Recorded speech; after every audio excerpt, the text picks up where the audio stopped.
வணக்கம். Welcome to கதை திரட்டு. இந்த வீடியோல நம்ம என்ன கதை கேட்க போறோம்னா, எழுத்தாளர் PVR அவர்கள் எழுதிய ஓடும் மேகங்கள் கதையின் 8வது பகுதி. நம்ம சேனலை இதுவரைக்கும் சப்ஸ்கிரைப் பண்ணாதவங்க சப்ஸ்கிரைப் பண்ணுங்க. பக்கத்தில் இருக்கிற பெல் ஐகானை கிளிக் பண்ணி ஆல்ங்கிற ஆப்ஷனை ப்ரெஸ் பண்ணுங்க. ஸோ தட் நான் போடுற கதைகளை உடனுக்குடனே நீங்க கேட்கலாம். வாங்க கதைக்குள்ள போகலாம்.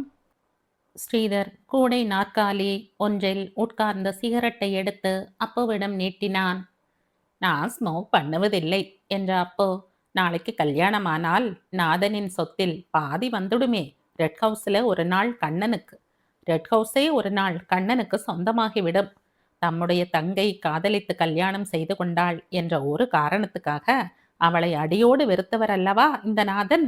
அவர் எப்படி தம் பெண்ணின் இந்த போக்கை சகித்துக் கொள்கிறார்? அவரும் எத்தனையோ முட்டுக்கட்டைகள் போட்டுக்கொண்டுதான் இருக்கிறார். ராதிகா கை நிறைய சம்பளம் வாங்குகிற ஒருவனுக்குத்தான் வாழ்க்கைப்பட வேண்டும். மேல் நாட்டு படிப்பெல்லாம் படிச்சு பெரிய பதவியில் இருப்பவனை தான் கல்யாணம் செய்து கொள்ள வேண்டும் என்றெல்லாம் நாதன் துடியாய் துடிக்கிறார். இந்த ஆசை நிறைவேறணும் என்ற ஒரு காரணத்துக்காகவே ராதிகாவும் கண்ணனும் சந்தித்துக் கொள்ளக்கூடாது என்று உத்தரவும் போட்டிருக்கிறார். உனக்கு ஒரு சம்பவம் தெரியுமா? என்ன? பல வருஷங்களுக்கு முன் நடந்த சம்பவத்தை அப்பு சாங்கோ பாங்கமாக கூறினான். வாக்கிங் ஸ்டிக்காலே கண்ணன் முதுகையே நாதன் அன்னைக்கு ராத்திரி ஒடிச்சுட்டார். கண்ணன் ராத்திரி வடவடக்கிற குளிரிலே விரைச்ச கட்ட மாதிரி தவிச்சான் என்ற அவன், நாதன் காதலையே தடிகொண்டு நொறுக்க பார்த்தார் என்று முடித்தான். அன்னைக்கு அவ்வளவு அடிபட்டும் இவன் ஏன் சூடு சொரணை இல்லாமல் ராதிகாவை சுற்றி அலைகிறான்? இதென்ன கேள்வி ஸ்ரீதர்? காதல்தான். ஆனால் அதுக்கு மேலாக சொத்து. சூடு சொரணையை எல்லா இடத்திலும் காட்ட முடிகிறதா? சில சமயங்களில் அனுசரிச்சுண்டு போகத்தானே வேண்டியிருக்கு. ஆமாம் ஆமாம் என்ற ஸ்ரீதர். இப்ப ராதிகா மனப்பூர்வமாக கண்ணனைத்தான் விரும்புகிறாளா? இல்லை, அவளுடைய அன்பு வெறும் பழக்கத்தாலும் பாசத்தாலும் பிறந்த அன்புதானா? எதுக்கு கேட்கிறேன்னா, முதிர்ச்சி அடையாத பருவத்தில் படற ஆசை நிலைச்சு நிற்காது என்றான். நீ இப்போது அதை பத்தி பேசுற போதுதான் எனக்கும் சந்தேகம் உண்டாகிறது. ராதிகா இப்போ ரொம்ப நன்னா ரொம்ப அழகா வளர்ந்திருக்கா. சென்னையில ஹாஸ்டலில இருந்து படிச்சிருக்கா. நவ நாகரிகத்துல திளைக்கிறா. அவன் மனசு முன்மாதிரியே இருக்குமா என்கிறது சந்தேகமா தான் இருக்கு. எனக்கு சந்தேகமே இல்லை அப்போ. 14 வயசுல ஒரு பெண் ஒரு சொந்தக்கார பிள்ளையிடம் பிரியம் வைத்திருக்கிறதும், அதே பெண் 18 வயசுல, இப்ப ராதிகாவுக்கு 20 வயசுக்கு மேல ரொம்ப ஏறியாச்சு. 22ஓ 20. அதே பெண் அதே பிள்ளை மேல காட்டுற உணர்ச்சிக்கும் ரொம்ப வித்தியாசம் உண்டு. கண்மூடித்தனமான காதல் என்கிறதெல்லாம் சுத்த ஹம்பக். காதலனை புருஷனாக நினைச்சு பார்க்கிற பெண் அவனுடைய படிப்பு வேலை சம்பளம் இதையெல்லாம் நன்றாக கணக்கு போட்டு பார்க்கத்தான் பார்க்கிறாள். அப்படி ராதிகா கணக்கு போட்டு பார்த்தால் கண்ணனுக்கு மார்க்கே கிடைக்காதே. ஸ்ரீதர், அதனால் தான் சொல்கிறேன், எனக்கு சந்தேகமே இல்லை என்று. ராதிகா கண்டிப்பாக கண்ணனை புருஷனா நினைச்சு பார்க்கவே மாட்டாள். அப்பு துள்ளினான். ஸ்ரீதர், நீ என்னமா அழகா ஹியூமன் சைக்காலஜியை விண்டு விண்டு காட்டிட்ட. நீ சொல்றது அத்தனையும் கரெக்ட். இப்பத்தான் ஞாபகம் வருகிறது. முன்னொரு சமயம் நாதன் உன்னை பத்தி பேசின பேச்சு. என்னை பத்தி நாதன் பேசினாரா? என் ஞாபகமே அவருக்கு வராதே. நீ அவரை பத்தி ரொம்ப தப்பா எடை போடுற. இந்த இடத்துல தான் உன் சைக்காலஜி இடறி விழறது. நீ ஊட்டிக்கு வரப்போகிற விஷயமே பிறக்காத சமயம் அது. ஒரு நாள் நானும் அவரமாக பேசிக்கொண்டிருந்தோம். ராதிகாவின் கல்யாண பேச்சு வந்தது. என்ன சொன்னார் தெரியுமா? கற்பகத்துக்கு ஒண்ணு விட்ட அண்ணன் ஒருவர் இருக்கிறார். அவருக்கு நிறைய பிள்ளைகள் இருக்கிறார்கள். ஆனா பிள்ளைன்னு சொல்லும்படியா ஒருத்தன் தான் இருக்கான். அவனுக்கு நம் ராதிகாவை பார்க்கணும்னு தோன்றது அப்பு என்று சொன்னார். நான் கேட்டேன், யார் அந்த பிள்ளைன்னு. அவர் உன் பெயரை சொன்னார். நீ ஜெர்மனி இங்கிலாந்து அமெரிக்காவெல்லாம் போயிருக்கிறது பற்றி அவருக்கு ரொம்ப பெருமை. அப்படியா? ஆச்சரியமா இருக்கே. அவர் லண்டனுக்கு போயிருக்கிறாரோ இல்லையோ, அதனால யார் வெளிநாட்டுக்கு போனாலும் அவன் மேல அவருக்கு ஒரு தனி அபிமானமும் மதிப்பும் உண்டாகிவிடும்.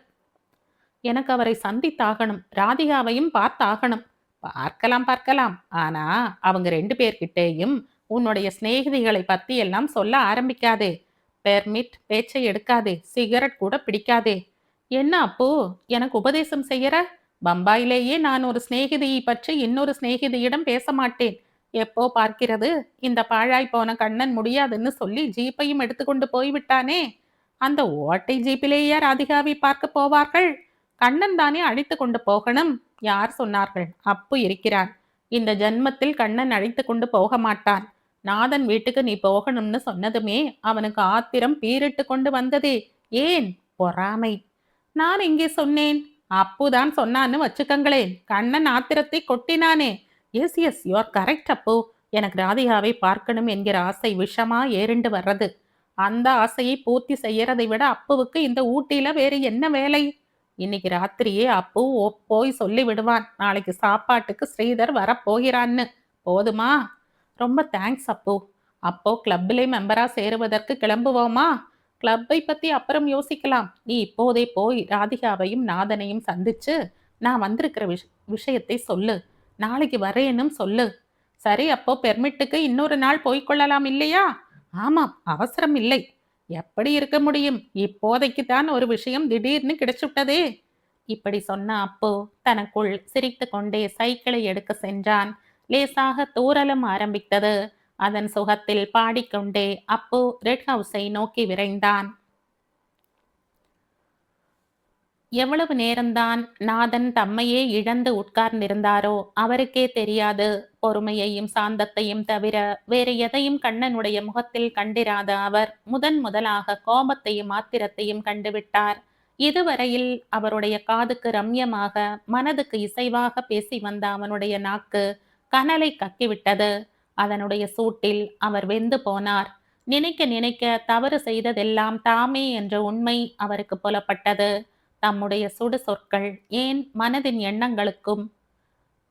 எண்ணங்கள்தாம் எத்தனை தூரத்துக்கு பிறருடைய உள்ளங்களை நோக செய்கின்றன. சம அந்தஸ்துள்ள எதிராளி என்றால் அவர்தாம் பேசுவாரா? அவர்கள்தாம் கேட்டு கொண்டிருப்பார்களா? அண்டி பிழைக்க வந்தவர்களும் ஏழை எளியவர்களும் தாமே அவருடைய வார்த்தைகளை கேட்டு தலை குனிகிறார்கள். நாதன் மெதுவாக எழுந்தார். எப்படியாவது கண்ணனிடம் மன்னிப்பு கேட்டு அவனை சமாதானப்படுத்தி பழையபடி வீட்டுக்கு வரவழைக்க வேண்டும் என்ற மனம் எண்ணியது. அதே சமயத்தில் என்னதான் கண்ணன் பழையபடி வர ஆரம்பித்தாலும் அவனுடைய உள்ளம் இனிமேல் ஒட்டவே ஒட்டாது என்றும் தோன்றியது. கிளாஸ் ஹவுஸில் இருந்து குனிந்த தலை நிமிராமல் கையில் இருக்கும் கைத்தடியை பூமியில் தேய்த்து கொண்டே போர்ட்டிகோவை அடைந்தார். திண்ணையை தாண்டி ஹாலுக்குள் பிரவேசித்த போது ரேடியோ அருகே கண் ராதிகாவை தேடியது. தன் அறையிலேயே இருக்கிறாள் போல் இருக்கிறது என்ற தம் உள்ளேயே முணுமுணுத்த அவர் ஒரு சோஃபாவில் உட்கார்ந்து கொண்டார். கண்கள் சுவர் மேல் தொங்கிய பல படங்களை அர்த்தம் இல்லாமல் பார்த்தன. திடீரென்ற ஒரு படம் அவருடைய கவனத்தை ஈர்த்தது. மெதுவாக எழுந்து அருகில் சென்று பார்த்தார். காலத்தால் மஞ்சள் ஏறிய அந்த போட்டோவில் அவர் தம் தந்தையின் காலடியில் உட்கார்ந்திருந்தார். அப்பாவின் மடியில் 4 வயசு பெண் ஒருத்தி மத்தாப்பு போல சிரித்தவளாய் உட்கார்ந்திருந்தாள். பின்னால் காதில் தோடும் மூக்கில் மூக்குத்தியும் வேசரியும் புல்லாக்குமாய் அம்மா நின்றிருந்தாள். படத்தை பார்க்க பார்க்க அது விஸ்வரூபமாக வளர்ந்து அன்றுதான் எடுத்த போட்டோவாக தோன்றியது. அடுத்த கணமே அந்த போட்டோவில் இருக்கிறவர்களில் எவருமே இப்போது இல்லை என்ற எண்ணமும் பிறந்தது. 4 வயசு பெண் 5வது வயசை அடைவதற்கு முன்னமே பெற்றவள் மறைந்து விட்டாள்.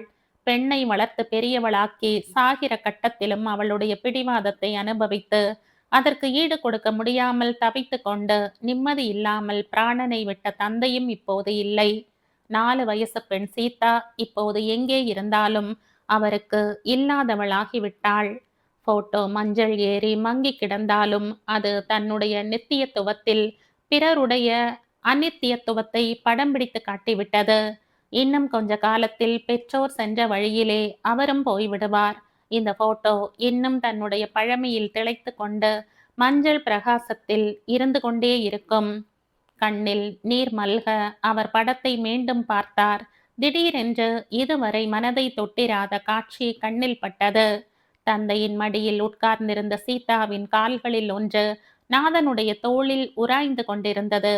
இக்காட்சியை பற்றி நினைக்க நினைக்க அன்று அவர் என்ன சொல்லியும் கேளாமல் சீதா சிரித்து கொண்டே தன் காலை அவருடைய முதுகின் மேல் ஒட்டி கொண்டிருந்தாள். எங்கே நகர்ந்து உட்கார்ந்தால் போட்டோ எடுக்கிறவர் கோபித்து கொண்டு விடுவாரோ என்ற பயத்திலும் போட்டோவில் நாம் சரியாக விழாமல் போய்விடுவோமோ என்ற கவலையிலும் அவர் சகித்து கொண்டிருந்தார். போட்டோ எடுத்த பின்பு ஏன் என் முதுகுல கால வச்ச என்று அவர் அவளுடைய காதை கிள்ளியதும் இப்போது நினைவுக்கு வந்தது. திடீரென்று படத்தை பார்க்க சோஃபாவில் இருந்து எழுந்தது போலவே திடீரென்று போட்டோவில் இருந்தும் நாதன் திரும்பினார். இத்தனை காலமாக அவரை பொறுத்த மட்டில் இறந்தே போன சீதா உயிர் பெற்று வந்து விட்டவளாக தோன்றினாள். அந்த தோற்றம் அப்படி திடீரென்று எழுந்த போதிலும் அவரால் மேலே சிந்திக்க முடியாமல் மனம் தவித்தது. என்னதான் தம்மை தாமே நிதானித்து கொண்டு சிந்தனையில் ஈடுபட்ட போதிலும் அவர் விழைந்தபடி சீதா தனித்து நிற்கவில்லை. கூடவே கண்ணனும் அதை தொடர்ந்து ராதிகாவும் கண்முன் நின்றார்கள். ஏன் என்று தெரிந்தும் அதன் உண்மையை மட்டும் அவரால் ஏற்றுக்கொள்ள முடியவில்லை. ராதிகாவுக்கும் சீதாவுக்கும் உள்ள வேற்றுமைகளை விட அவர்களுடைய போக்கின் ஒற்றுமைதான் கடைசியில் அவர் உள்ளத்தில் தேங்கி நின்றது. திடீரென்று அவருடைய சிந்தனையை துண்டித்தது ஒரு குரல். நிமிர்ந்து பார்த்தார். பாலம்மா நின்று கொண்டிருந்தாள். ராதே, இன்னும் சாப்பிடல? அப்படியா என்று கேட்டாலும் நாதனுடைய உள்ளத்தில் ஆச்சரியம் ஒலிக்கவில்லை. ஆமாம், நேத்து ராத்திரியும் பட்டினி. கார்த்தாலே ஒரு டம்ளர் பால் குடிச்சதுதான். நீ சொல்லி பார்க்கலையா? காலில் விழாத தோஷமாய் கெஞ்சியாச்சு. அசைய மாட்டேன் என்கிறாள். இப்போ என்ன செய்கிறாள்? அறையிலே சுருண்டு படுத்து கொண்டிருக்கா. அவளால பசி தாங்க முடியாது. இப்போ நான் என்ன செய்யணும்? நீங்க தான் சமாதானப்படுத்தி உட்கார வைக்கணும். பாலம்மா என்ற நாதன் திடீரென்று தம்மையும் மீறி பேசலானார். அவருக்கு சித்த பிரம்மை பிடித்து விட்டது என்று பாலம்மாவின் நெஞ்சம் கலங்கியது. என் தங்கை சீதாவைத்தான் நீ அந்த காலத்துல பார்த்திருப்பியே. அவளை யாராவது வாய் வார்த்தையால் சமாதானப்படுத்த முடியுமா? அது போலத்தான் என் பெண்ணும். பாலம்மா வாயடைத்து நின்றாள். எங்க அப்பாவுக்கு சீதா பெண்ணாக பிறந்தது மாதிரி எனக்கு ராதிகா பிறந்திருக்கா. சீதா அனுபவிச்சதையே இவளும் அனுபவிக்க போகிறாளோ, இல்லை இவளுடைய வாழ்வு வேறு விதமாக இருக்க போகிறதோ யார் கண்டார்கள்? ராதிக்கு பாவம் பசிக்குமே. பாலம்மாவின் வார்த்தைகள் நிதானமாக வருகையிலேயே நாதனுடைய சிந்தனையும் விரைவாக புறப்பட்டது. ராதிகாவின் தாகமும் பசியும் நாவிலிருந்தும் வயிற்றிலிருந்தும் கிளம்பும் தாகம் பசி அல்ல. எல்லாம் அவளுடைய நெஞ்சின் தாகம் பசி. அன்று சீதாவுக்கு ஏற்பட்ட பசி தாகம். திடீரென்று அவர் உன்மத்தம் பிடித்தவரை போல கத்தினார். அவளுக்கு பசியினாலே பிராணன் போனால் போகட்டும். என்னாலே இதுக்கெல்லாம் கவலைப்பட்டு கொண்டிருக்க முடியாது. பாலம்மா நின்ற இடத்தை விட்டு அசையவில்லை. நீ ஏன் இன்னும் நிற்கிறாய்? உன் வேலையை கவனி. ரசஞ்சாதமாவது கரைத்து குடிக்கட்டும். நீங்க எழுந்து ஒரு வார்த்தை சொல்லுங்கள். என் வார்த்தையை அவள் கேட்க மாட்டாள்.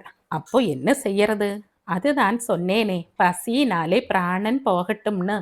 நீங்க எளிதாக சொல்லிவிட்டீர்கள். பாவம் குழந்தை பசியிலே துடிச்சுண்டிருக்குமே. அவ தன் தலையிலேயே மண்ணை அள்ளி போட்டுண்டா. அதுக்கு நான் என்ன செய்யறது? ச்சே, என்ன ஜென்மம் இது! கண்ணை இன்னைக்கு சாப்பிட வரலை என்கிற தாபம் அவளுக்கு. அதுக்கு நீங்க தான் காரணம் என்று கோபம்.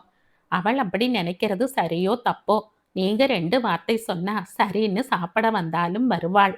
நாதன் பொறுமை இழந்தார். சரி சரி, ரசஞ்சாதம் பிசைஞ்சு கொண்டு வா என்று சொல்லிவிட்டு எழுந்தார். ராதிகாவின் அறையை நோக்கி நடந்தார். 1 மணி நேரம் பெண்ணுடன் போராடியதுதான் எஞ்சி நின்றது. வெள்ளி கிண்ணத்தில் கொண்டு வந்த ரசஞ்சாதத்தை பாலம்மா திருப்பி எடுத்து கொண்டு போனாள். அந்த 1 மணி நேரத்தில் நாதன் கண்ணன் கிளாஸ் ஹவுஸில் பேசிய பேச்சுக்களை எல்லாம் ராதிகாவிடம் கூறினார். இனி அந்த வீட்டு பக்கமே தான் வரப்போவதில்லை என்று அவன் செய்த சபதத்தையும் சொன்னார். எல்லாவற்றையும் கேட்டுவிட்டு ராதிகா மறுபக்கமாக பார்த்து படுத்து கொண்டாளே தவிர பதில் ஏதும் பேசவில்லை. இனி என்ன செய்வது என்று நாதன் மண்டையை உடைத்து கொண்டிருக்கையில் திடீரென்று குட் ஈவினிங் சார் என்று கத்திக்கொண்டே அப்பு சைக்கிளில் இருந்து குதித்தான். அவனை பார்த்ததுமே நாதனின் உள்ளத்தில் ஒரு யோசனை பிறந்தது.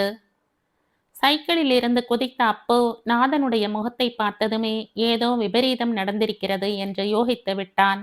தன் குட் ஈவினிங்கிற்கு அவருடைய வழக்கமான புன்முறுவல் பதிலாக வராதது வேறு அவனுடைய பயத்தை ஊர்ஜிதப்படுத்தியது. அவன் பேச ஆரம்பிப்பதற்குள் நாதனை முந்திக் கொண்டு விட்டார். அப்போ உன்னால எனக்கு இப்ப முக்கியமான காரியம் ஆகணும் என்றார். கேட்கையிலேயே இது மாதிரி யாரிடமும் கையேந்தி நிற்பது போல கேட்டது கிடையாதே என்று அவருடைய நெஞ்சு வலித்தது. அப்புவாலே இன்னைக்கு இனிமே கோயம்புத்தூருக்கோ குன்னூருக்கோ போக முடியாது. ஏன் ஊட்டிக்கு கூட முடியாது என்றான். நாதன் அவனை இந்த ஊர்களிலே ஒன்றுக்குத்தானே வழக்கமாக அனுப்புவார். நீ வெளியூர் எதற்கும் போக வேண்டாம். உள்ளூரிலேயே தான் காரியமா? சொல்லுங்கள். கண்ணனை இப்போதே அழைத்து கொண்டு வரணும். கண்ணனையா? ஆமாம், அவன் திடீர்னு கோபித்து கொண்டு போய்விட்டான். தடியாலே அடித்தீர்களா? நீ இப்போ என்னை அடிக்காதே. அப்போ நான் 2 வார்த்தை என்னை மீறி பேசிவிட்டேன். என்னுடைய தங்கையை பத்தி ஏதோ சொன்னேன். என் அம்மாவை பத்தி பேச உங்களுக்கு உரிமையோ யோக்தையோ இல்லை என்று சொல்லி போய்விட்டான். அம்மா எப்படிப்பட்டவளாக இருந்தாலும் பிள்ளைக்கு அதனால அன்பு குறைஞ்சிடாது. தெரிஞ்சும் தெரியாம உளறி கொட்டிட்டேன் அப்போ. இப்ப போய் அவனை அழைத்து வா. மறுபடியும் ஏதாவது உங்களை மீறி சொல்லி விடுவீர்கள். விஷயத்தை ஆறப்போடுங்கள். இது ஆறாத விஷயம். நான் இன்னிக்கே அவங்கிட்ட மன்னிப்பு கேட்டாகணும். இல்லாவிட்டால் எனக்கு தூக்கம் வராது. ஏதாவது புஸ்தகம் படியுங்கள். நாளைக்கு அவனாகவே வருவான். இனிமே அவன் இந்த வீட்டு பக்கமே வருவதில்லைன்னு சபதம் செய்திருக்கிறான். அப்போ கலகலவென்று சிரித்தான். அவனுடைய சிரிப்பு நாதனின் மனதில் ஆத்திரத்தை கிளப்பினாலும் ஒருவித தெம்பையும் அளித்தது. கண்ணன் தானாகவே திரும்பி வருவான் என்ற நம்பிக்கையை அப்பு அளிக்கிறானா? ஏன் சிரிக்கிற அப்போ? இந்த கண்ணன் வராவிட்டால் என்ன ஆகிவிடப் போகிறது? வந்து கொண்டிருந்தால் தானே இடைஞ்சல். அப்புவின் மனம் எப்படி வேலை செய்கிறது என்பதை புரிந்து கொள்ள முடியாமல் தவித்த நாதன், நீ என்ன சொல்ற என்று கேட்டார். கண்ணன் தானாகவே வராமல் போனால் உங்களுக்குத்தான் நல்லது. அவன் என்ன சாதித்திருக்கிறான்? நாதன் அப்புவை ஏறிட்டு பார்த்தார். மனம் குழம்பியது. இந்த அப்பு அப்பட்டமாக சொல்றானேன்னு தப்பா எடுத்து கொள்ளாதீர்கள். ஏதோ ஒரு பாசத்திலே நீங்கள் கண்ணன்னு உசிரை விட்டு கொண்டிருந்தீர்கள். அவன் எதற்காக இங்கே உங்களை தினம் தினம் பார்க்க வரான்? உங்களை குசலம் விசாரிக்கவா? கேள்வி கேட்டுவிட்டு அப்பு ஒரு கணம் அவரையே பார்த்தான். பிறகு நிதானமாக, அவன் மனசிலே நீண்ட காலமாகவே ஒரு திட்டம் உருவாகி இருக்கிறது. அது அப்புவுக்கு தெரியும். ஆனா உங்களுக்கு தெரியாது என்கிறது தான் ஆச்சரியமா இருக்கு என்றான். என்ன திட்டம்? தாயில்லா பெண், அப்பாவுக்கு வயசாகிண்டு வருகிறது. எதையும் தங்கைக்காக தியாகம் செய்யக்கூடிய ஒரு அண்ணன். அவனும் தொலை தூரத்தில் இருக்கிறான். இந்த சூழ்நிலையில் இந்த அப்பன்காரனுடைய மனசில் குழைந்து குழைந்து பேசி இதமாக நடந்து கொண்டு தன்னை தானே ஸ்தாபித்து கொண்டால் அதனால் கிடைக்கக்கூடிய லாபம் கொஞ்சமா? அழகான பெண் மனைவியாக கிடைப்பாள். சொத்து நிறைய கிடைக்கும். இதைவிட ஒரு மனுஷனுக்கு என்ன கிடைக்கும் கஷ்டப்படாமல்? கண்ணனை பத்தி நீ மட்டமாக நினைக்கிற. அப்போ இத்தனை நாள் அவனை விட நல்ல பிள்ளை உலகத்திலேயே இருக்க முடியாதுன்னு சொல்லிண்டு வந்தாயே. அதை அப்பு மறக்கல. ஆனா கண்ணனுடைய மனசு இப்போ எப்படியெல்லாம் கோட்டை கட்டுகிறது என்றேன். நீங்கள் என்னடான்னா அவன் கோபிச்சுண்டு போயிட்டான், அவன் காலில் விழறேன்னு எல்லாம் சொல்லி மனசை அலட்டி கொள்கிறீர்கள். அவன் வேணும்னு தான் கோபிச்சுண்டு போயிருக்கான். இது மாதிரி ஒரு நிலையை ஏற்படுத்த. இது கூட உங்களுடைய ஐஏஎஸ் மனசுக்கு புரியலையே. உண்மையாகவா? ஆனால் அவனும் ராதிகாவும் ரொம்ப பழகி இருக்கிறார்களே. எப்படி பழகாம இருக்க முடியும்? கண்ணன் உங்க வீட்டிலே வளர்ந்தவன். தினம் தினம் 2 பேரும் பேசிக்கொண்டுதானே ஆகணும். ராதிகாவுக்கு பருவம் வர்றதுக்குள்ள அவன் மனசுல ஒரு இடம் பிடிச்சுண்டுட்டான். இந்த ராதிகாவை விட இன்னொருத்தி, இன்னும் பெரிய பணக்கார பெண் கிடைக்கிற மாதிரி இருந்தா நாளைக்கே கிளை தாண்டி விடுவான். கண்ணனை பத்தி நான் இவ்வளவு கீழ்த்தரமா எடை போட மாட்டேன். இந்த மாதிரியான எண்ணங்களுக்கெல்லாம் அப்பாற்பட்டவன் அவன். அப்ப சரி, அப்போ இப்போதே போய் கண்ணனை அழைச்சுண்டு வருவான். நீங்க அவன் முன்னாலே சாஷ்டாங்கமாய் நமஸ்காரம் பண்ணி அவனுடைய கால்களையும் கண்ணில் ஒத்தி கொள்ளுங்கள் சொல்லிவிட்டு அப்போ சைக்கிளை நோக்கி நடக்க எத்தனித்தான். இரு அப்போ, இங்க வா. என்ன? நின்ற அப்போ நின்ற இடத்தில் இருந்தே கேட்டான். அப்போ கண்ணன் வேஷம் போடுறானா? அந்த வேஷம்தான் உங்க கண்ணுக்கும் உங்க பெண் கண்ணுக்கும் தெரியலையே. அப்பு போய் அவனை இப்போதே அழைச்சிட்டு வரப்போறான். வேண்டாம் வேண்டாம் மாமா என்று அழைத்து கொண்டே அப்பு அவர் அருகில் வந்தான். அப்பு சொல்லிவிட்டான் என்கிறதற்காக ஏன் திடீர்னு மனசை மாத்திக்கிறீர்கள்? ஒருவேளை அப்பு தப்பாக எடை போட்டிருக்கலாம். அல்லது எதையோ மனசில் வச்சுண்டு பொய் சொல்லலாம்னு ஏன் உங்களுக்கு தோண மாட்டேங்கிறது? உனக்கு யார்கிட்ட இருந்தும் ஒரு காரியமும் ஆக வேண்டாமே அப்போ. தெய்வம் நேரே வந்தா கூட அடிச்சு பேசுறவன் நீ எப்படி பொய் சொல்லுவ? மாமா, அப்பு சொல்றானேன்னு கோபிச்சுக்காதீங்கோ. உங்களுக்கு நிறைய படிப்பு இருக்கு, பெரிய பதவி இருக்கு, அமோகமான சொத்து இருக்கு. ஆனா உலக அனுபவம், மற்றவர்களை புரிஞ்சுக்கிற சக்தி இந்த ரெண்டும் கிடையவே கிடையாது. அதைத்தான் ஒரு தரம் சொல்லி காட்டிட்டியே, இன்னொரு தரம் சொல்றதுக்கு ஒரு வாய்ப்பை உடனே கொடுத்து விட்டீர்களே. அது சரி, இந்த கண்ணனை பத்தி இனிமே பேச வேண்டாம். ராதிகா எங்கே? உள்ள படுத்து கொண்டிருக்கா. நீதான் அவளையும் சமாதானப்படுத்தணும். இன்னைக்கு பூரா அவள் சாப்பிடவில்லை. இந்த வீட்டில் யாருமே சரியாக இல்லையா? பாலம்மாவாவது எப்போதும் போல இருக்கிறாளா? இல்லாவிட்டால் அடுப்பு மேல பூனை தூங்குமே. விளையாடாம நீ ராதிகாவை பார்த்து 2 வார்த்தை சொல்லு. அவ மனசுலேயும் காளான் இருக்கு, அதை களைய வழி பண்ணு. அவ மனசை மாத்த வாய் வார்த்தை மட்டும் போதாது மாமா என்று ஆரம்பித்த அப்போ திடீரென்று நிறுத்திவிட்டு, ராதிகா எல்லாம் சரியாக போயிடுவா, கவலைப்படாதீர்கள். அப்பு எதுக்காக இன்னைக்கு வந்திருக்கிறானோ அந்த காரியமே பலிக்காது போலிருக்கிறது என்றான். ஏன்? நீங்க தான் உப்பு சப்பில்லாத விஷயத்தை ஆரம்பிச்சு இத்தனை நேரம் பேச வைத்தீர்களே. ஸ்ரீதர் வந்திருக்கிற சமாச்சாரத்தை சொல்லலாம்னு வந்தான் அப்பு. அவன் வரான்னு தெரியும். வந்தாச்சு. என்ன சொல்றான்? ஏன் இங்க நேரே வரவில்லை? நீங்க ஏதாவது தப்பா நினைத்துக் கொள்வீர்களோன்னு பயந்தானாம். அடிநாளில் இருந்தே நீங்க தான் எல்லார் மனசுலையும் பயத்தை வளர்த்திருக்கிறீர்களே. ஸ்ரீதர் எப்படி இருக்கான்? ராஜா மாதிரி இருக்கான். கண்ணனை விட நல்ல லட்சணம், பெரிய படிப்பு, அதுவும் வெளிநாட்டு படிப்பு. மகாலிங்கமே 2000 கொடுக்கிறாருன்னா பார்த்துக்கோங்களேன். நீயாவது அவனை இங்கே அழைச்சு கொண்டு வந்திருக்கலாம். அப்பு எப்படி முன்பின் சொல்லாம அழைச்சுண்டு வருவான்? அவங்கிட்ட ஏதாவது வெடுக்குன்னு பேசுனீங்கன்னா யார் தலை குனிகிறது? ஸ்ரீதர் பழைய ஸ்ரீதரா? நாளைக்கு கார்த்தால அழைச்சுண்டு வா. மாமா, அவன் குணம் ரொம்ப நல்ல குணம். மனுஷங்கிட்ட பழகுகிற தோரணையே அலாதி. கடுகு அத்தனை கர்வம் இல்லை. இன்னைக்கு கண்ணனை அவனையும் விடலை, கண்ணா பின்னான்னு பேசிட்டான். அப்படியா? எதற்கு? என் ஒண்ணு விட்டு அத்தையின் புருஷர் இருக்கிறார், அவர் வீட்டுக்கு அழைச்சுண்டு போன்னு கேட்டான் ஸ்ரீதர். கண்ணனா அழைச்சுண்டு வருவான்? மகாலிங்கம் இந்த மாதிரி வேலைகளுக்காக சம்பளம் கொடுக்கலை என்ற ரீதியில் பதில் சொன்னான். இன்னொருத்தனாக இருந்தால் கையோங்கி அடிச்சிருப்பான். ஸ்ரீதர் ஸ்ரீதர் சாது, பேசாம இருந்துட்டான். நாளைக்கு கண்டிப்பா அழைச்சுண்டு வரணும் நீ. அது ஸ்லாக்கியமா படலை. ஏன்? நீங்களே போய் அழைக்கணும். எங்க தங்கியிருக்கான்? மகாலிங்கம் கட்டி போட்டிருக்கிற கெஸ்ட் ஹவுஸில். நாளைக்கு காத்தால 8 மணிக்கு போறேன். அதுக்கு முன்னாடி நீ அவனை பார்த்து விஷயத்தை சொல்லிடு. வேற எங்கேயாவது சாப்பிட கூப்பிட்டால்? ஓ, விருந்தா? ஆமா, நீயும் வந்துடு. ம். ஏன் அப்போ? அப்போவை என்னைக்காவது தனியா கூப்பிட்டு இருக்கிறீர்களா? முக்கியத்துவம் அவனுக்கு. அப்போ ஓர் ஈய குண்டு. அது தெரிஞ்சும் கூப்பிடுகிறீர்கள் என்றால் அழைப்பு ஆத்மார்த்தமா வரலைன்னு அர்த்தம். இன்னைக்கே பார்த்து விஷயத்தை சொல்லிடு. சரி, அப்போ கண்ணனை பார்க்க வேண்டாம் இல்லையா? அவசியம் இல்லை. அப்பு போட்ட எடை தப்பாக இருந்தா நாளைக்கு மனசு கஷ்டப்படுவீர்கள். அப்போது அழைச்சுண்டு வந்தா போரும். ரொம்ப சரி. ராதிகாவை பார்க்க போறான் அப்பு. அப்போ ஹாலுக்குள் தாவினான்.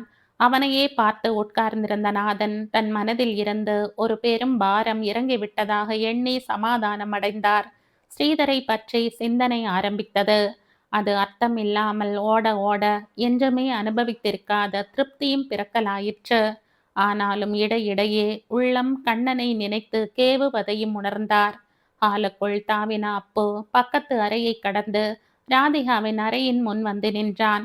கட்டிலில் 2 தலையணைகளின் மீது சாய்ந்தவளாய் அரை கண் மூடியபடி இருந்தாள் அவள்.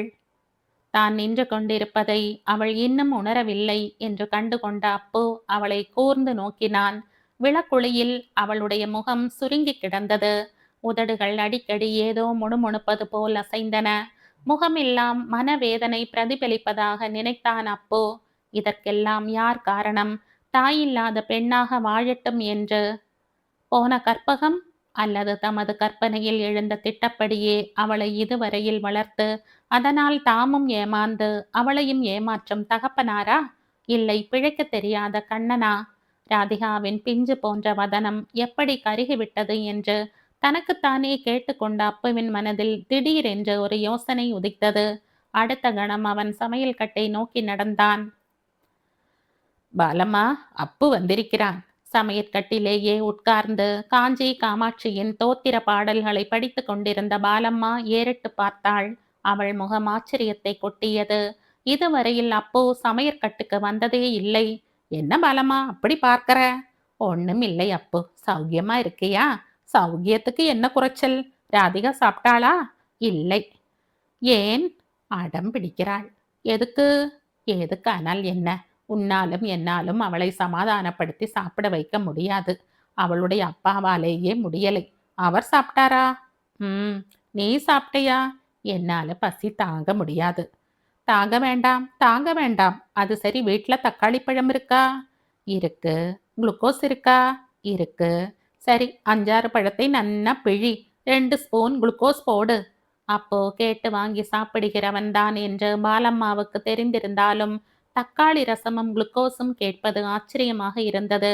அவள் தயங்கினாள். என்ன பாலம்மா சும்மா உட்கார்ந்திருக்க? அவர் கோபிச்சுக்குவார். அவர் சொல்லாம நான் எப்படி என்று இழுத்தாள். ஓ, அப்பு குடிக்க கேட்கிறான்னு நினைச்சுண்டிருக்கியா? இந்த அப்புவின் உடம்பு இனிமே எதை குடிச்சாலும் தக்காளி ஜூஸ் என்ன பாதாம் கீர் சாப்பிட்டாலும் தேராது. ராதிகா, இதை புரிஞ்சுக்க உனக்கு இத்தனை நேரமாச்சோ? எழுந்திரு. பாலம்மா எழுந்திருக்கவில்லை. அவ அப்பாவே கெஞ்சி பார்த்தாகி விட்டது. ஒன்னும் சாயவில்லை. அப்பு பார்க்க போறான். தக்காளி தான் வீணாகும். வீணாகாது. நீ எழுந்திரு. சீக்கிரம். பசி மயக்கத்திலே கிடக்கிறா. நீ இப்போ முதல்ல நான் சொல்றபடி செய். உனக்கு பசினா என்னன்னு தெரியாது. சமையல் அறையிலேயே இருக்க. பாலம்மா மெதுவாக எழுந்திருப்பதை பார்த்ததும் அப்பு சிரித்தான். பாலம்மா, நீ நத்தையாகவோ ஆமையாகவோ பிறந்திருக்கணும். அவ்வளவு வேகமா காரியம் செய்யற. இப்படியே நானும் 30 வருஷம் ஒப்பேத்தி ஆச்சு. அப்பு ஒரு தட்டில் பிஸ்கோத்துக்களையும் தக்காளி ரசத்தையும் எடுத்துக்கொண்டு ராதிகாவின் அறைக்குள் நுழைந்தான். ராதிகா ஏதேதோ முனகிக் கொண்டிருந்தாள். ராதிகா, ராதிகா, கொஞ்சம் கண்ணை திறந்து பார். யார் வந்திருக்கா பாரு. ம் ம் முனகல் நிற்கவில்லை. ராதிகா, கண்ணை திறவேன். அரை தூக்கத்தில் பிதற்றிக் கொண்டிருந்தவள் திடீரென்று கண் விழித்தாள். பார்வையின் அர்த்தம் புரிவதற்கு முன்னமேயே வார்த்தைகள் காதில் ஒலித்த நினைவு தோன்றவே, யாரு? கண்ணனா என்று கேட்டாள். ஆமாம், கண்ணனுடைய தூதன். நான் ரொம்ப கோபிச்சுன்னுட்டேன். அதனால் தான் மன்னிப்பு கேட்க தூதனை அனுப்பியிருக்கிறான். உட்கார், அப்புவை பார். ஓ, அப்புவா? இது என்ன? Biscuit, tomato juice. எனக்கு வேண்டாம். பட்டினி கிடக்கக்கூடாது. பட்டினி கிடந்தா உனக்கு என்ன? நீ பட்டினி கிடந்தா அப்புவுக்கு ஒரு நஷ்டமும் இல்லை. நாளைக்கே சேர்த்து வச்சு சாப்பிடுவ. அப்போ ஏன் நிக்கிற? இங்க இருந்து போ. வந்ததும் வராததுமா திரும்பி போறதுக்கு அப்பு இப்ப வரலை. பின்ன எதுக்கு வந்திருக்க? என் கழுத்து அறுக்கவா? எழுந்து உட்கார்ந்த ராதிகா கத்தினாள். ஆனால் குரல் சக்தியற்ற குரலாக, ஜீவனற்ற குரலாக, தீனமாக கேட்டது. கண்ணன் அப்பு கழுத்தை அறுக்கிறான். அறுக்கட்டும். அப்பா என் கழுத்தை அறுத்தார். நான் கண்ணன் கழுத்தை அறுத்தேன். அதனால அவன் அப்பு கழுத்தை அறுக்கிறான். அப்புவை பாரு ராதிகா. அப்புவின் கழுத்தை பாரு. குச்சி மாதிரி உடம்பிலே சின்னஞ்சிறுசா 3/4 இன்ச்சு குழாய் மாதிரி இருக்கு கழுத்து. அதையும் கண்ணன் அறுத்துட்டா அப்புறம் அப்பு எப்படி உசுரோடு இருப்பான்? எதுக்கு அறுக்கிறான்? 2 நாளா நீர் ஆகாரம் கூட இல்லை. யாருக்கு? உனக்கா? அப்புவுக்கானால் இந்த ஜூஸ் இந்த ரூம் வரை வருமா? கண்ணன் முந்தா நாள் சாப்பிட்டதுதான். நேத்து மத்தியானம் ஒழியலை. ராத்திரி இங்கே வரணும்னு இருந்தான். பாழாய் போற வேலை குறுக்க வந்தது. இன்னைக்கு வரணும்னு நினைச்சான். வந்திருக்கானே. ஒரு உதவாக்கரை ஸ்ரீதராம் ஸ்ரீதர். அந்த பதர் பேசி பேசி டயத்தை வீணாக்கினான். கடைசியில அவனையும் மீறிண்டு இங்க வந்தப்போ உங்க அப்பா நந்தி மாதிரி நின்னார். ராதிகாவின் மௌனத்தை கண்ட அப்பு தொடர்ந்து, இந்தா முதல்ல இதை குடி என்றான். பிறகு 1/2 மணி நேரத்துக்கு அப்புறம் சாப்பிடு என்றான். எனக்கு வேண்டாம். சரி, ரொம்ப சந்தோஷம். அங்க கண்ணன் பட்டினிலேயே சாகட்டும். நீ அந்த சந்தோஷத்திலே நிம்மதியா இங்கிரு. கண்ணன் பட்டினி கிடக்கிறானா? நீ பொய் சொல்ற. அப்போ திருடினாலும் திருடுவான். ஆனா பொய் மட்டும் சொல்ல மாட்டான். நான் நம்ப மாட்டேன். வயிறு காலியா இருக்கிறப்போ உன் மனசுல நல்ல எண்ணம் எதுவுமே வராது. சாப்பிடு, அப்புறம் யோசனை செய். அந்த அப்பாவி அனாதை கண்ணனை சாக அடிக்காதே. கண்ணன் ஏன் சாப்பிடவில்லை? இதொரு கேள்வியா? ராதிகா, இப்போ நீ ஏன் சாப்பிடவில்லை? பாத்தியா, உன்னால பதில் சொல்ல முடியலை. நான் சாப்பிடாம இருக்கிறதுக்கு ஒரு காரணம் இருக்கு. அதே காரணத்துக்கு தான் கண்ணனும் சாப்பிடாம இருக்கான். என்ன காரணம்? அதான் உனக்கு தெரியுமே. நீ சொல்லேன். அப்பு சொன்னா நீ அதை நம்ப போறதில்ல. நாளைக்கு கண்ணனே நேரில் வந்து சொல்வான். அதை கேட்டு நம்பு. வருவானா? நான் தான் இனிமே இந்த பக்கம் வராதேன்னு சொல்லியிருக்கனே. இது உன் வாயிலிருந்து தான் வந்திருக்கு, மனசுல இருந்து வரலைன்னு கண்ணனுக்கு தெரியும். அதனாலதான் அவனும் சாப்பிடாம படுத்து கொண்டிருக்கான். நீ இங்க சாப்பிட்டாச்சுன்னு தெரிஞ்சாதான் அவன் அங்க சாப்பிடுவான். இல்லாட்டா இல்லாட்டா என்ன, இப்படியே 2, 3 நாள் இருப்பான். அப்புறம் அவனை யாராவது ஆஸ்பத்திரியிலேயே கொண்டு போடுவார்கள். குளுக்கோஸை ஊசி வழியா ஏத்துவார்கள். ஸ்பூனா ஆரஞ்சு ஜூஸை கொடுப்பார்கள். இதெல்லாம் உன் கற்பனை. அப்போ எழுந்தான். ராதிகா, அப்பு கண்ணன் கிட்ட தோத்த மாதிரி உங்கிட்டையும் தோத்துட்டான். இனிமே அப்புவுக்கு இங்க வேலை இல்லை. Good night. அப்போ 2 அடி எடுத்து வைத்தான். அப்பு, நில்லு, இங்க வா. சொல்லு. முதல்ல அதை குடி. குடிச்சா குடிச்சா கண்ணனும் சாப்பிடுவான். சாப்பிட்டா எல்லாம் பழையபடி ஆயிடும். அப்பாவும் பழையபடி ஆயிட்டா அப்புறம் இதே கதை தானே. அப்பாவை மாத்தியாச்சு. யாரு மாத்துனா? அப்புதான். எப்படி? அது ஒரு ரகசியம். அப்பு இப்ப சொல்ல மாட்டான். அப்போ நானும் குடிக்க மாட்டேன். ரொம்ப நல்லது. கண்ணன் எப்படியோ ஒழியட்டும். இரு அப்போ. அடுத்த கணம் ராதிகா டம்ளரை கையில் எடுத்தாள். பிஸ்கட்டை சாப்பிடு. ராதிகா பிஸ்கட்டை எடுத்து கடித்தாள். அவள் டம்ளரை கீழே வைக்கும் வரையிலும் காத்திருந்த அப்போ கடைசியில் வெரி குட் என்றான். பிறகு, ராதிகா, நாளைக்கு இந்த வீட்டுக்கு யாரு விருந்தாளியா வரப்போறா தெரியுமா என்று கேட்டான். யாரு? உன்னுடைய ஒண்ணு விட்ட மாமா பிள்ளை ஸ்ரீதர். எனக்கென்ன? சொல்லி வைக்கிறது நல்லது இல்லையா? ரொம்ப தேங்க்ஸ். அப்போ ஒரு விஷயம் சொன்னா அது ரகசியமா இருக்குமா என்று திடீரென்று புது திசையில் பேச்சை திருப்பினான். இருக்கும். அப்பா காதுக்கு கூட போகக்கூடாது. இனிமே நான் அப்பா கிட்ட அனாவசியமா பேச போறதில்ல. ஸ்ரீதர் அயோக்கியன். அடுத்த கணம் அப்போ சொல்லிக் கொள்ளாமலேயே வாசலை நோக்கி விரைந்தான். ராதிகா திடுக்கிட்டு உட்கார்ந்தாள். ஸ்ரீதர் அயோக்கியன் என்ற செய்தி அவளை தாக்கவில்லை. அந்த செய்தியில் என்ன ரகசியம் இருக்கிறது என்ற கேள்விதான் மூளையை குழப்பியது. அடுத்த கணம் அவள் மெதுவாக எழுந்தாள். மனதில் நிறைவு தோன்றி நிலவு காய்வதாக பிரம்மை எழுந்தது. அதற்கு காரணம் யார் என்பதை எண்ணி பார்த்தபோது கண்ணன் மீண்டும் வருவானா என்று ஏங்கினாள் அவள். மறுகணமே அவளுக்கும் கண்ணனுக்கும் நடுவே ஆஞ்சநேயன் போல அப்பு இருக்கிறான் என்ற திருப்தி உண்டாயிற்று. நாதன் இன்னும் திண்ணையிலேயே உட்கார்ந்திருந்தார். வேகமாக வந்து நின்ற அப்புவை பார்த்ததும் ஒரு கணம் திடுக்கிட்டு போனார். குட் நைட் மாமா. இத்தனை நேரமா உள்ள என்ன செய்து கொண்டிருந்த? தாலாட்டு பாடி குழந்தையை தூங்க வைக்கிற மாதிரி தூங்குகிற குழந்தையை எழுப்பி பாட்டு பாடி சாப்பிட வைத்தான் அப்பு. ஆச்சரியத்தில் துள்ளி எழுந்தார் நாதன். என்ன சொன்ன? ராதி சாப்பிட்டாளா? ஆமாம். எப்படி சாப்பிட வைத்த? அப்பு சொல்ல மாட்டான். டே, கொஞ்சம் இரு. என்ன மாமா? நாளைக்கு ஸ்ரீதர் வரப்போறானே, அவனை பத்தி ஒரு வார்த்தை காதுல போட்டு வைத்தாயா? இல்லை. ஏண்டா? ஒரு வார்த்தை போடலை, 2 வார்த்தை போட்டேன். என்ன? அது ரகசியம். சிரித்து கொண்டே அப்பு விரைய நாதன் திருப்தியுடன் ஹாலுக்குள் சென்றார். கண்ணன் வீட்டினுள்ளே சுற்றி சுற்றி வந்தான். எதிலுமே அவனுடைய மனம் ஓடவில்லை. அன்று நடந்ததெல்லாம் நீண்ட சொப்பனமாக சம்பந்தமில்லாத நிகழ்ச்சி கொத்தாக தோன்றியது. பசி வயிற்றை கிள்ளியது. ஆனால் சாப்பிட மனம் விழையவில்லை.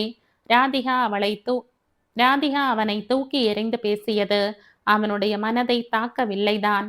ஆனால் அவன் நாதனை அவர் மனம் வேதனைப்படும்படியாக, ஏன் ஆத்திரப்படும்படியாக கூடத்தான் தாக்கி இருக்கிறான். இனிமேல் ராதிகா அவன் முகத்தில் விழிக்கிறாளோ இல்லையோ, அவனால் நாதன் முன் நிற்க முடியாது. நாதனை நினைக்க நினைக்க அம்மாவின் நினைவு தோன்றலாயிற்று.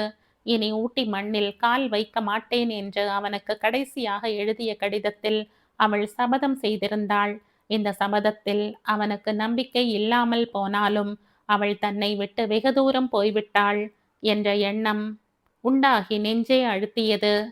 அவன் நாதனிடம் வளர்வதும் அவருடன் பழகுவதும் மன்னிக்க முடியாத குற்றங்கள் என்று அப்பா கருதுவதாக அம்மா எழுதியிருந்தது வேறு மன உளைச்சலை அதிகமாக்கி இருந்தது.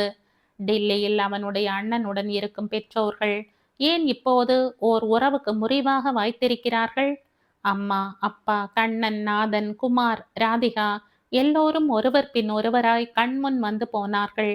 ஒரு கூட்டமாக நின்றார்கள். கண்ணன் அந்த கூட்டத்தில் தன் உருவத்தை தேடினான். அவன் எந்த பக்கத்திலும் இல்லை.